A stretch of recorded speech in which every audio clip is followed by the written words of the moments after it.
पद्म पुराण में एक बड़ी सुंदर कथा है गंगा जी के अवतरण की। पद्म पुराण में लिखा है कि एक बार ऋषियों ने भगवान व्यास से पूछा है कि भगवान व्यास, मूल रूप में गंगा जी के प्राकट्य की कथा बताएं, ये कैसे प्रकट हुई। भगीरथ जी लेके आई ये कथा तो प्रायः प्रसिद्ध है, पर इसके पूर्व की भी कोई कथा है क्या, आप कृपा करके बतावें। बोले एक समय की बात है,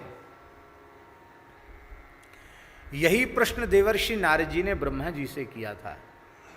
तब ब्रह्मा जी ने नारद जी को समाधान करते हुए बताया था, बेटा पूर्व काल में भगवान नारायण के अनुग्रह से, उनकी आज्ञा से जब मैंने सृष्टि का आरंभ किया तो सबसे पहले मूल प्रकृति महादेवी का आवाहन किया। मूल प्रकृति, तो मूल प्रकृति मेरे सामने उपस्थित हुई। मैंने मूल प्रकृति भगवती पराम्बा का स्तवन किया, स्तुति की और कहा कि हे देवी, तुम्हारे बिना सृष्टि का विस्तार संभव नहीं है। आप मूल प्रकृति हो, आपकी कृपा से ही सृष्टि का विस्तार होगा। तो तुम संपूर्ण लोकों का आदि कारण बनो, तुम्हारे अनुग्रह से, तुम्हारे संयोग से ही मैं सृष्टि का विस्तार करूंगा, भगवान की आज्ञा का पालन करूंगा। यह सुनकर पराम्बा भगवती मूल प्रकृति आद्या प्रकृति अत्यंत आह्लादित हुई, प्रसन्न हुई और प्रसन्न हो करके 7 रूपों में प्रकट हो गई। कितने रूपों में प्रकट हो गई? 7 रूपों में मूल प्रकृति प्रकट हो गई। और वे 7 स्वरूप ही पूरे ब्रह्मांड का आधार हैं। उनमें सबसे पहला है गायत्री। उन 7 प्रकृतियों में सबसे पहली है गायत्री।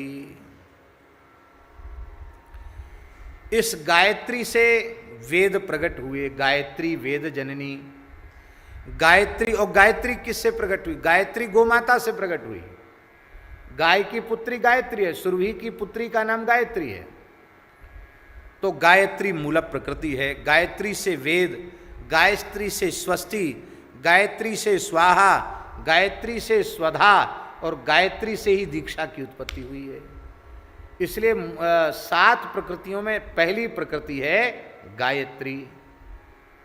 इससे ये सब प्रकट हुए हैं। और दूसरी है बाग देवता भगवती सरस्वती। ये दूसरी प्रकृति हुई, जो संपूर्ण शब्द ब्रह्म परब्रह्म का बोध जिनकी कृपा से होता है। भगवती बागदेवता सरस्वती ही ब्रह्म विद्या हैं। उनकी कृपा से न तो शब्द का बोध होता है और न शब्द ब्रह्म का जो परम तात्पर्य भगवत तत्व है उसका बोध होता है। इसलिए ब्रह्म विचार सार परमाम आद्याम जगद व्यापिनी, शुक्लाम ब्रह्म विचार सार परमाम आद्याम जगद व्यापिनी। ब्रह्म विचार सार परमा है। ये दूसरी प्रकृति भगवती बाग देवता सरस्वती ही। तीसरी प्रकृति भगवती महालक्ष्मी, ये सौंदर्य के अधिष्ठात्री है।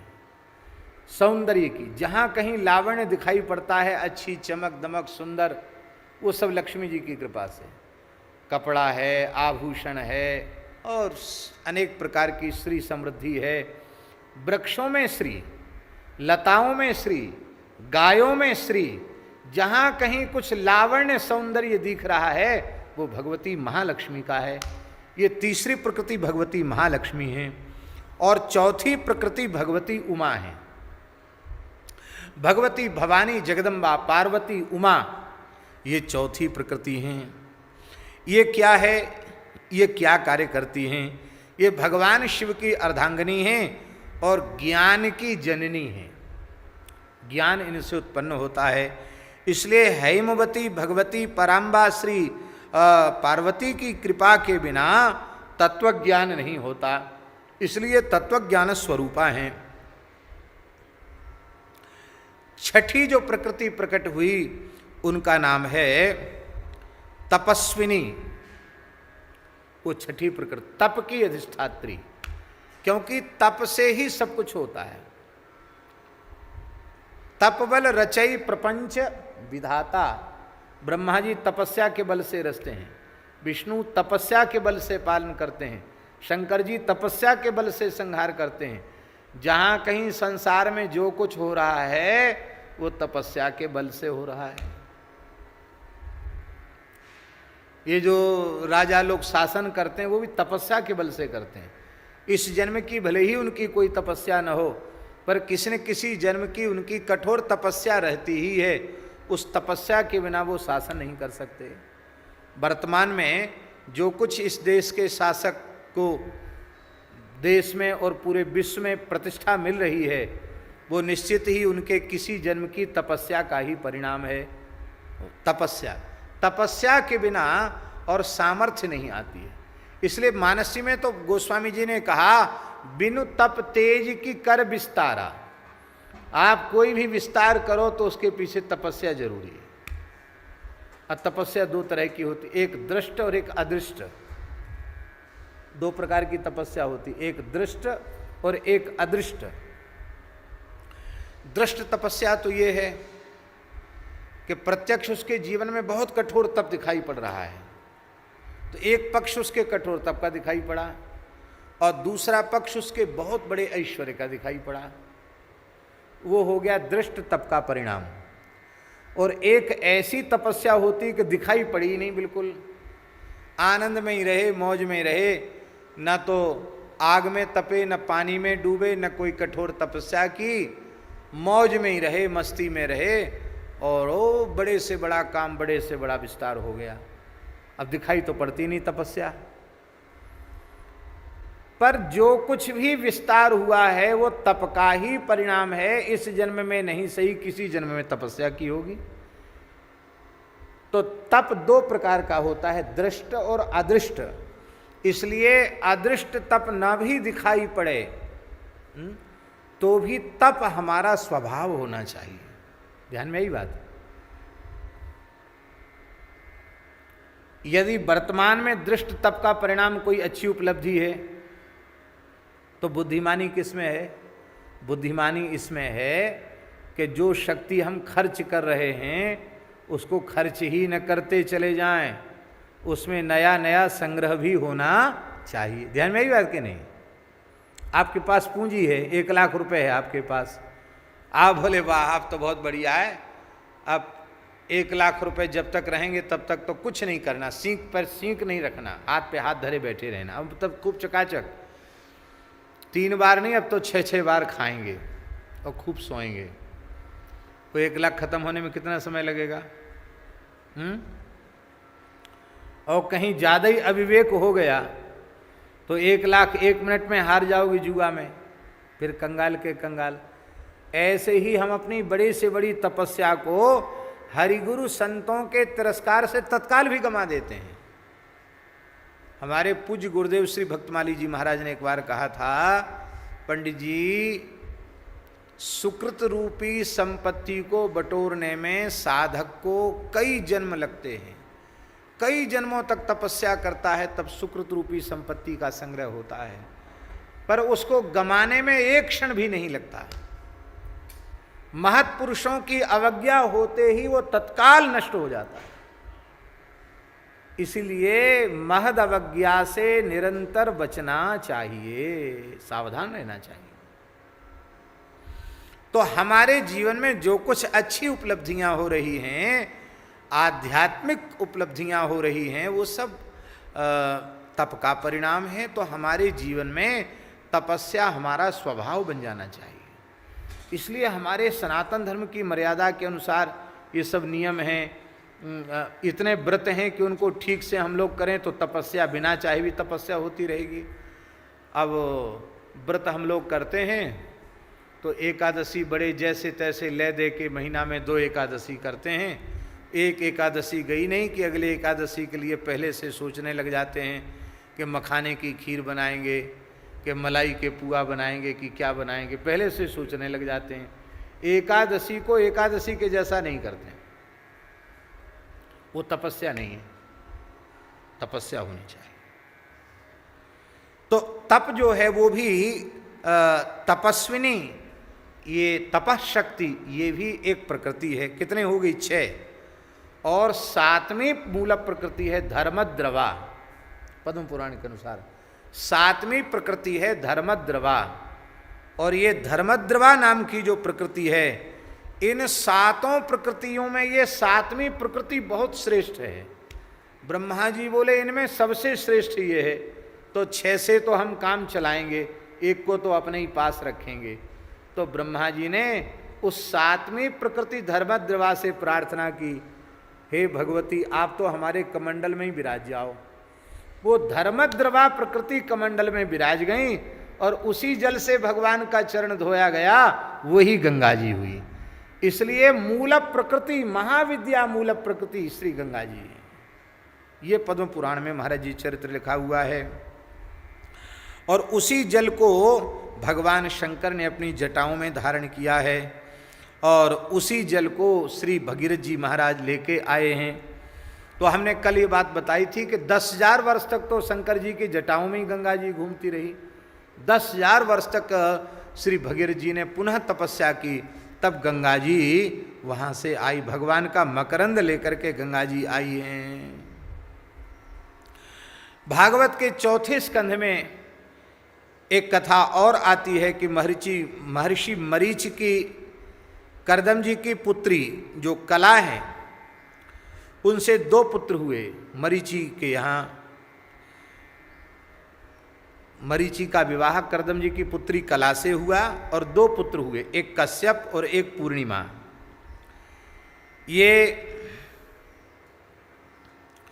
यही कन्या दूसरे जन्म में भगवान के चरणों के धोवन के रूप में प्रकट हुई। बोलो गंगा मैया की जय। और ये कैसी हैं? ये भगीरथ नंदनी है। भगीरथ कौन है? अब देखो, भगीरथ नंदनी के ऊपर यद्यपि कल चर्चा हो चुकी है, लेकिन एक बात कह देते हैं। भगीरथ जी महाराज सूर्य वंश के नरेश हैं, और केवल जम्बूद्वीप भारतवर्ष के सम्राट नहीं। महाराज जी, भगीरथ जी महाराज इतने प्रतापी थे कि पुराणों में लिखा है सप्तद्वीपवती पृथ्वी के एक छत्र सम्राट थे। सप्तद्वीपवती संपूर्ण पृथ्वी के एक छत्र सम्राट थे राजर्षि भगीरथ जी महाराज, और उनकी वे लाडली बेटी बन गई। इसका मतलब है कि केवल देखो, सारे भूमंडल के सप्तद्वीपवती 7 समुद्र और 7 द्वीप वाली पृथ्वी के एक छत्र सम्राट की लाडली राजकुमारी कहने का आशय क्या है कि वो तो सारी धरती के 7 समुद्र और 7 द्वीपों के निवासियों की लाडली है गंगा जी। ये इसमें ध्वनि निकल रही है, जय जय भगीरथ नंदनी। ऐसी है भगीरथ नंदनी, आपकी जय हो, आपकी जय हो। आप कैसी हैं? देखो,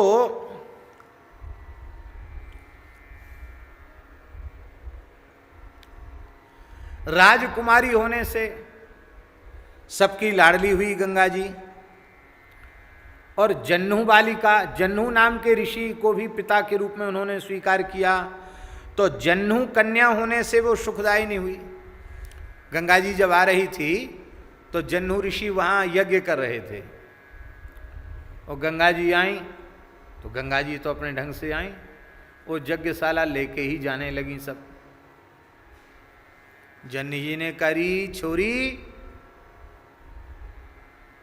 मुझे नहीं पहचानती है, हमारे आश्रम में उपद्रव कर रही हो, लो। जन्नू जी ने तुरंत योग बल से गंगा जी को पी लिया, सूख गई गंगा जी। भगीरथ जी बोले, हे भगवान, कहते ना आसमान से गिरा खजूर पे अटक गया है, खजूर तो ऐसे ऊपर आसमान से गिरा खजूर पर अटक गया।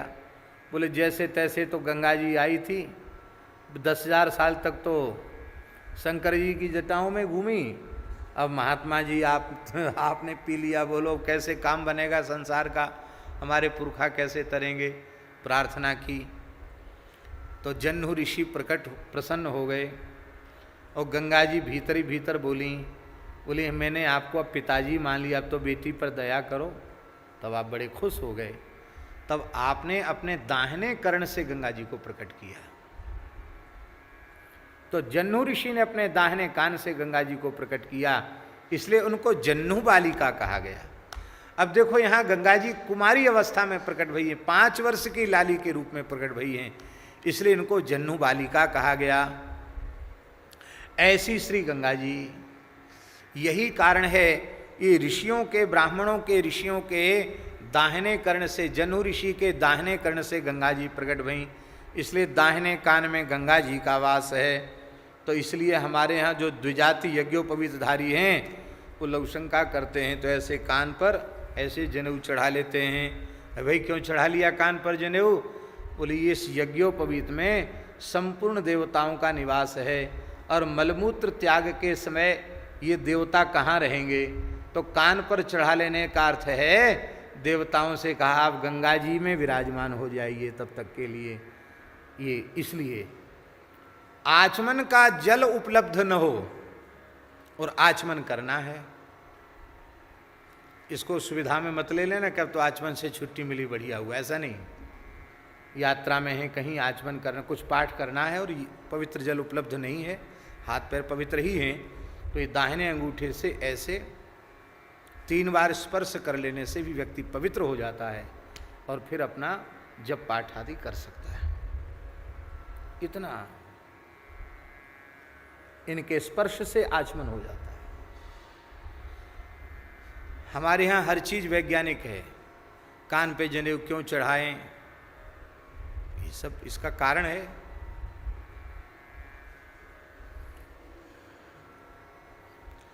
तो इस प्रकार से वो जन्नू नंदनी होंगी। तो देखो एक तो राजकुमारी हैं, ये श्रेष्ठता उनकी, भगवान के चरणों से प्रकट हुई, ये श्रेष्ठता उनकी, राजर्षि भगीरथ जी की राज दुलारी बनी, ये श्रेष्ठता उनकी, और ऋषि कन्या बन गई, जन्नू कन्या बन गई, ये उनकी श्रेष्ठता। गंगा जी को भगवान शिव ने जटाओं में धारण किया, इसलिए संग की श्रेष्ठता, कुल की श्रेष्ठता, जन्म की श्रेष्ठता, संग की श्रेष्ठता। और ब्रह्मा महेश विष्णु सबका संग प्राप्त किया, विष्णु का चरणों का संग प्राप्त किया, ब्रह्मा जी के कमंडल का संग प्राप्त किया, शंकर जी की जटाओं का संग प्राप्त किया, महर्षि जन्नू का संग प्राप्त किया। और कैसी हैं? बोले मुनिचय चकोर चंदनी, मुनिचय चकोर चंदनी। हे गंगा जी, मुनियों का जो चय है ना, समूह, ये मुनियों का समूह ही चकोर के समान है। और हे गंगा जी, आप उनको प्रसन्नता देने के लिए चंद्रिका के समान हैं। जैसे चकोर चांदनी को दर्शन करके, चंद्रमा की चंद्रिका का दर्शन करके चकोरों को बड़ा आह्लाद होता है, अपलक नेत्रों से वे देखते हैं, ऐसे ही ऋषि तो सदा यही चाहते हैं कि हम गंगा जी का दर्शन करते रहें। महर्षि वाल्मीकि ने कहा है, बहुत सुंदर श्लोक है महर्षि वाल्मीकि, त्वत्तीरे बसतस्त्वदम्बु पिबतः त्वद्वीचि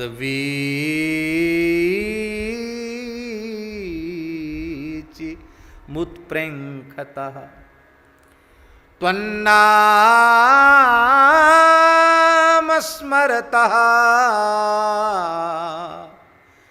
त्वदर्पितदृशः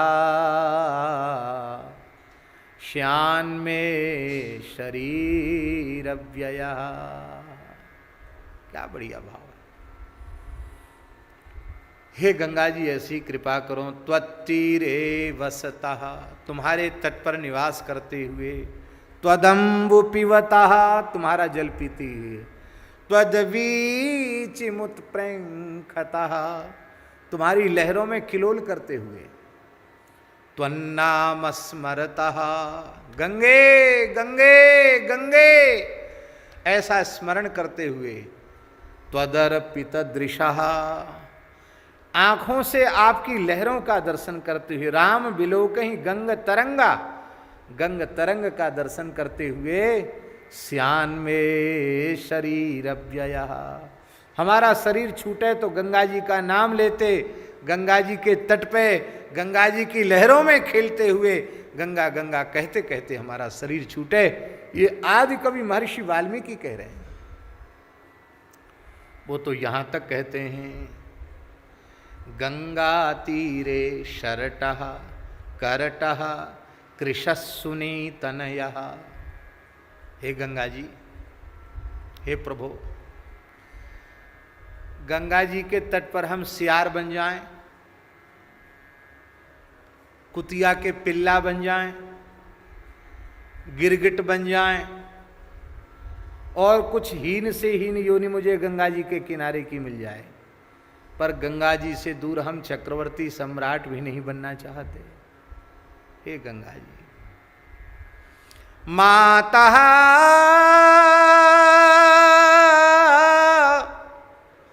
शैलसुता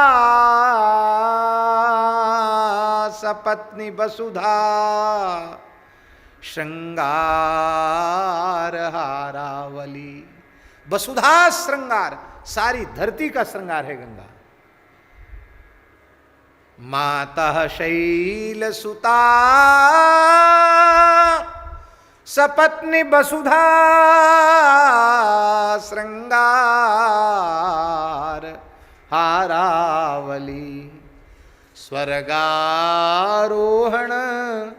वैजयंती भवतीम भागीरथीम प्रार्थे। ये विराट पुरुष परमात्मा के गले में पड़ी हुई वैजयंती माला गंगा है।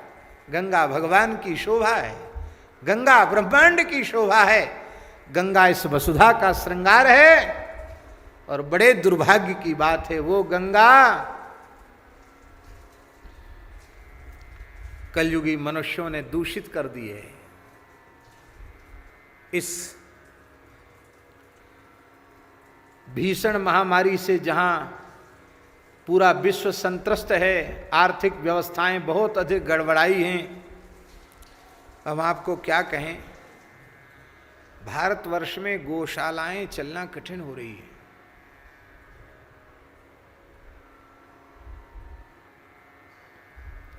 आप लोग अन्यथा न लें, कई बार बड़ा भय और संकोच होता कैसी बात का लोग कोई दूसरा आशय न लगा लेवें।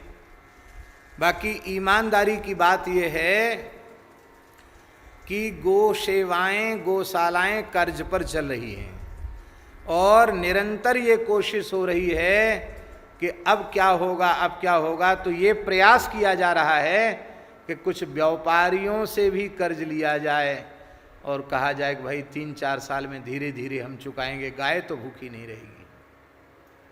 ये स्थिति हो रही है। संस्थाओं के खर्च चलना मुश्किल हो रहे हैं। अब ये और लंबा चलेगा मान लो तो क्या स्थिति बनेगी।